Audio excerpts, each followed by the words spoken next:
Some men just want to watch the world burn.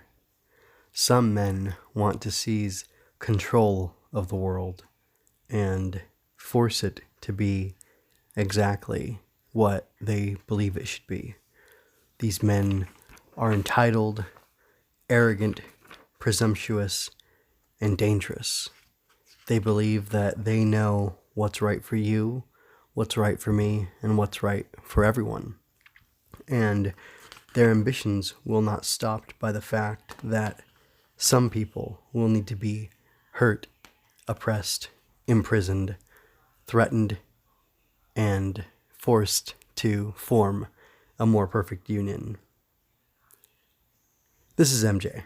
I love Spider-Man, and it's time to talk about Spider-Man Life Story Issue 5, which takes place, or Chapter 5, really, which takes place in the 2000s.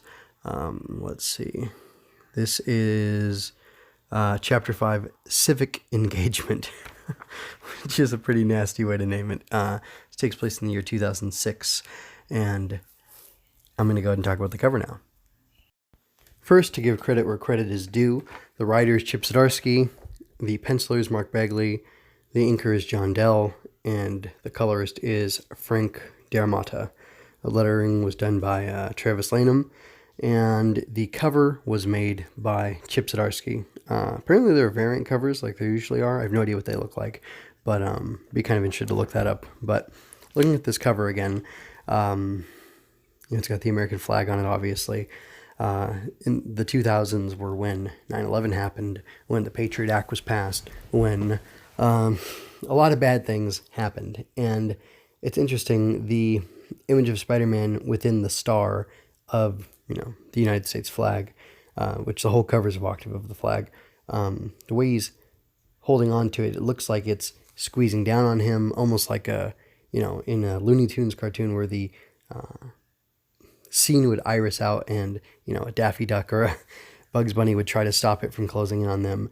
It almost looks like Spider-Man's doing the same thing. Either he's trying to hold up the star, or he's trying to stop it from closing, or maybe he's even trying to escape the red that is coming up and filling the white star, which it's supposed to be white, so the fact that it's filling with red, that it's, the majority of it is filled, obstructed with this other color, might mean, which is evocative of blood too, might mean that there's something wrong that Spider-Man is standing against.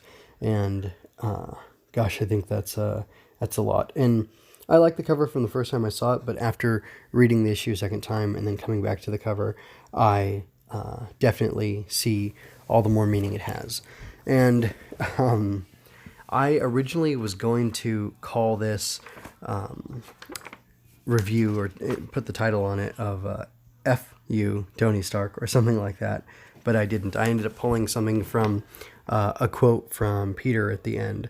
He says, "We need to do what old men should do and leave the world a better place before we go." And it's interesting to me. I'm not even sure I'm going to talk about well, here's my quick review of the issue. It was great. Again, you should buy it. This whole life story thing, unless it falls apart in the next issue, is going to be, I think, one of the greatest Spider-Man stories ever told. And I just find it moving and compelling and thought-provoking, and it's pretty fantastic. So with that said, I will just go ahead and get into a review of smaller parts of it now, and then I guess at the end I'll allow myself to just go ahead and freestyle it and just kind of go off on Tony Stark. So first off, who is this Dracula-looking totem sucker, huh? Like, who is this Moreland, the immortal or whatever? I do not like him. I have to say, I find it really irritating that he's an energy vampire and he looks like a Dracula, and I think it's dumb. I know the creative team here didn't come up with the design for him, and he's from Spider-Verse or whatever, but I think it's really silly that he looks the way he looks. How else would you make him look? I don't know, but I'm not a character designer. Well, that's not true. I am a character designer, but I do not do it for a living. So I would think that somebody else who does this stuff for a living would be able to do a much better job than some amateur, and that, me, the amateur, wouldn't be able to just look at it and say, like, nah, guys, come on. Let's let's put a little more work in there. But the scene where he's killing Ben is well executed, well drawn and stuff, and I like the tension built up there. And again, you get a lot of information just in one very short section. So kudos to the crew. Getting a better shot at the spider cave or whatever you want to call it was pretty exciting. Shouldn't it be the parlor? Anyway, that's what I'm gonna call it, the spider's parlor. It was pretty cool. Again, another little stupid critique is like, are all those suits on mannequins? Do they have nanotech in them so they're less cloth than fabric and more, technology that's, has a stiffness or rigidity, maybe some light armor in it. I don't mind that, especially if he's older. You need to be careful about that sort of thing. But I don't know. Other than, like, it's just a really cool shot of Peter coming in, and it presents, an added history, and it shows like what Ben had been up to while he was living as Peter. Under his understanding, he was Peter. But I don't know, just interesting shot. It's a good one. It feels I don't know, like Peter's hand acting there, to quote Sam Raimi. Excuse me, is really good, and it sells the tension of the scene in the moment, and it's good stuff. If your boy's acting cough, please indulge me. I've had a cough for ever since for like 6 weeks. So anyway, so then seeing the Avengers, these new Avengers fighting against Iron Man and his Iron Legion or whatever, was pretty exciting. It was cool that Peter had an idea. Wait, it's funny. The last time I read it, I could have sworn that his idea was to keep them kind of busy until Moreland tracked him down, showed up, and they could all fight him and defeat him together. But in this reading, it didn't feel like it really. It just felt like, he was trying to figure something out and maybe find some allies to help him out. And then, Tony turns on him, and then Cap and all of them come to the rescue. The most interesting thing to me, this is skewing a little bit into commentary outside of the actual content of the comic book, is that while I believe 9/11 happened in this world, and I think they implied that Jonah's funeral was on 9/11, it may not have been, because they word things vaguely enough that I think there's some deft writing there that leaves it open to your interpretation.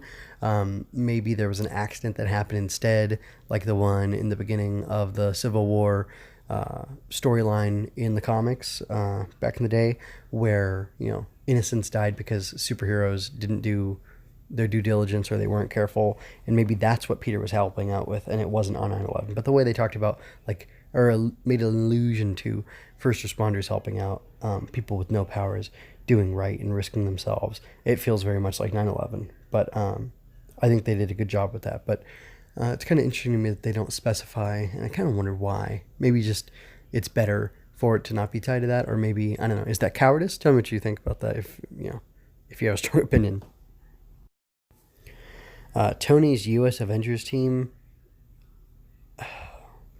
it kind of makes me sick. It's funny, it makes me think about the phrase, the MCUification of the Marvel Universe popped into my head. Like, why all these people have to be in armor and flying around like Iron Man? Why do they all have to have Iron Man's tech? Just like, why does the MCU Spider-Man have to have all this Iron Man stuff? Like, why is Iron Man just involved with everything so damn much? And like, it makes sense in the world of this story, and I guess technically in the MCU it makes sense, but even in the MCU they don't go as far as this, except with the Spider-Man movies, which I don't like that much. But yeah, I like this shot. It's cool, it's effective. It's a little crazy. I don't know why She-Hulk needs Iron Man armor. She's She-Hulk. Anyway, but and it looks like Iron Fist is part of it too. It's just interesting how that works. And Tony talks about how he deserves to do this, or he needs to do this because he's smarter than everybody else. He saw that things were going to happen, and he can see things from in the future and stop them from happening. And gosh, he's a friggin' villain. I don't know what other way to say it. This comic made me hate Tony Stark. And in just a few pages of his interactions with everybody, I hated the man. And that's pretty compelling stuff. I'm really surprised at the effectiveness of the writing. And yeah, I don't want to waste any more time talking about him right now. One of the greatest things in here was seeing these Avengers assemble. See that Cap is still independent, still doing his own thing. We got Cloak and Dagger, we got Hawkeye siding with him, and we've got an old Power Man. What's his name? You know his name. Anyway, Luke Cage. And it's interesting to me that they're this team, and he calls them the Avengers, and that they're fighting against this, Superhero Registration Act, and we can get into all the details about that. But I don't want to right now. If you want to do it, let's do it in the comments.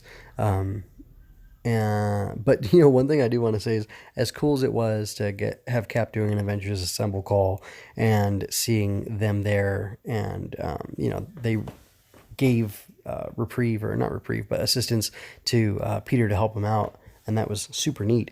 What's upsetting is that art, as good as it looks, it almost looks like that image was of the characters was assembled before it was put onto a background, and maybe like they were slapped onto that background in post-production because they couldn't think of a better way to frame things, because they all kind of look like they're just floating there. Now, Cloak and Dagger, I can understand them floating there, but the rest of them should look more grounded, but they look like they're just kind of floating, and it doesn't even look like they're jumping. It looks like they're still, and like it'd make a great promotional image, it'd make a great thing for a kid's birthday card, or with a different background behind it, or like a bag for a birthday gift or something. I was just at a kid's birthday party, so that's why I'm thinking about that.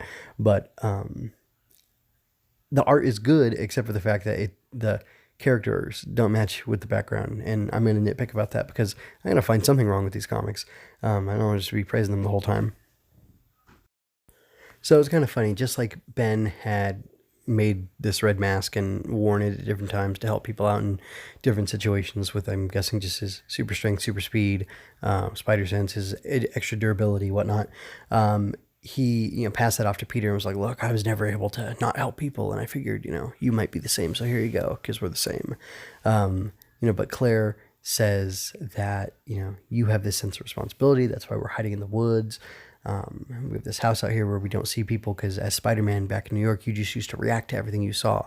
And I even knew that, you did it on the day, which I think was 9/11, that you went to, Jonah's funeral, but you had that red mask with you, so you must have done it other places, other times when you traveled or when you were out and about. And like, that's like, you need to use this power that you have responsibly. Your responsibility is to use this power for the greater good, not just for our family. And there's a war going on. People need help. And I don't know if she was talking about like the, terror war, or if she was talking about the Civil War. And something interesting, Cap tells Spider-Man that he's going to have to worry about his kids since they have powers too, that Tony will come for them someday. And gosh, I don't know what to say. Actually, something that reminds me of, Tony says, like, what are you going to do? You two are, so friggin' perfect. You're the best of us. And you think, like, what do you want? You want gods to be accountable only to what? Other gods.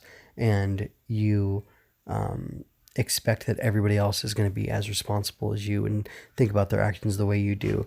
But, this act, this law that's passed is not passed for you guys because you're the best of us. It's passed for the rest of us who are imperfect, who fail, who don't always do their best.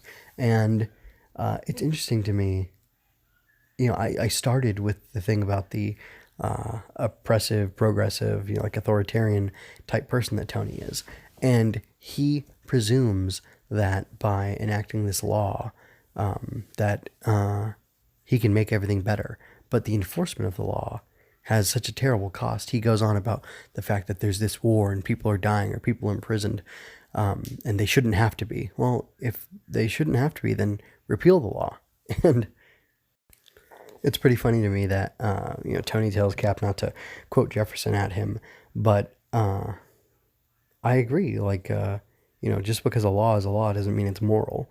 If you look through our history, there have been so many laws that have been repealed that were immoral, and it was good for people to break them at the time because breaking those laws normalized those types of behaviors and have made for a more tolerant, more open society, that's stronger and better for that. And anyway, if you want to challenge me on that, I've got statistics about how we're living in a more peaceful world, despite what it sounds like, and how things really are better and human flourishing is increasing.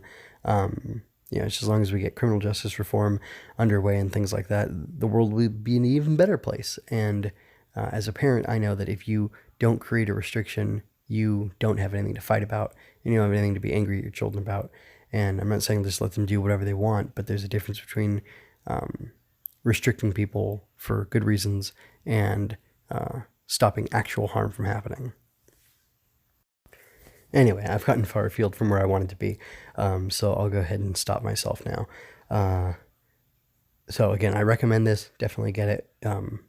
The day after this releases, the review for 6 should be up. I kind of want to do them on the same day, but there's a lot going on in my life that I can't quite get to it, but it'll be out soon, and you can look forward to that. Again, you can also check out my other channel, MJ Loves Toku, and on that channel, I will be talking about a brand new Kamen Rider series premiering. It's called Kamen Rider 01.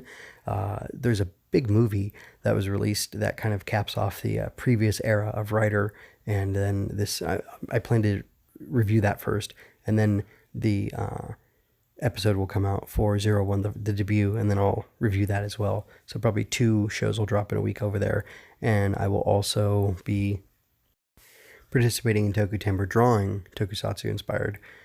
We're making Tokusatsu inspired drawings throughout the month of September. I'm going to try to hit all 30, but we'll see what happens. Yeah, that's pretty much all I have to say. Please help me grow the channel by sharing and all that. It would be a big help to me. Thanks for sticking with me. Check out mjmunoz.com for more of my work. I talk about Tokusatsu and write original fiction you can find there. I'm also, I mentioned Tokutember already. I'm an aspiring author who will gladly accept your financial support through coffee. Swinging Through Comics can be found on YouTube, iTunes, Google Play, Stitcher, and mjmunoz.com/stc. Relevant links are in the show notes, or description, whatever you want to call it. If you had a good time, like and share this, subscribe and ring that bell to catch me next time I'm swinging through comics.